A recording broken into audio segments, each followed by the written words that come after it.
ముఖ్యమంత్రి చంద్రబాబు తన రాజకీయ జీవితంలో అన్ని వెన్నుపోట్లేనన్నారు మాజీ మంత్రి అంబటి రాంబాబు. గుంటూరు జిల్లా తెనాలిలో చంద్రబాబు వెన్నుపోటుకు 2 ఏళ్లు కార్యక్రమం నిర్వహించారు.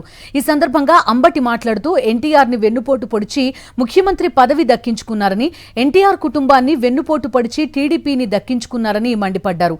ఇప్పుడు ఓట్లేసి గెలిపించిన ప్రజలకు సైతం వెన్నుపోటు పొడిచిన బాబుని 420 ముఖ్యమంత్రి అంటే తప్పేంటని నిలదీశారు.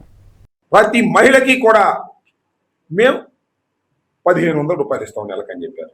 ఏమి లేదు, అసలు అధికారంలోకి రాగానే మీ ఖాతాల్లోకి మా డబ్బులు పడిపోతాయని చెప్పినటువంటి చంద్రబాబు నాయుడు గారు 2 సంవత్సరాలు అయితే ఒక్క మహిళకు కూడా 1500 రూపాయలు ఇవ్వనటువంటి పరిస్థితి వాళ్ళకి కనిపిస్తుంటే ఇది మోసం అంటారా? ఏమండి చంద్రబాబు నాయుడు గారు, మిమ్మల్ని 420 అంటే తప్పేంటి అని అడుగుతా ఉన్నా. అంతేకాదు, 50 సంవత్సరాలు నిండినటువంటి ఎస్సీ, ఎస్టీ, బీసీ, మైనారిటీ మహిళలకు పెన్షన్ ఇస్తా ఉన్నారు. ఇచ్చారా? ఒక మహిళ కన్నా ఇచ్చారా? దీన్ని ఏమనాలి చంద్రబాబు నాయుడు గారు? ఎన్నికలకు ముందేమో చెబుతారు, ఎన్నికల తరువాత ఏమో మోసం చేస్తారు.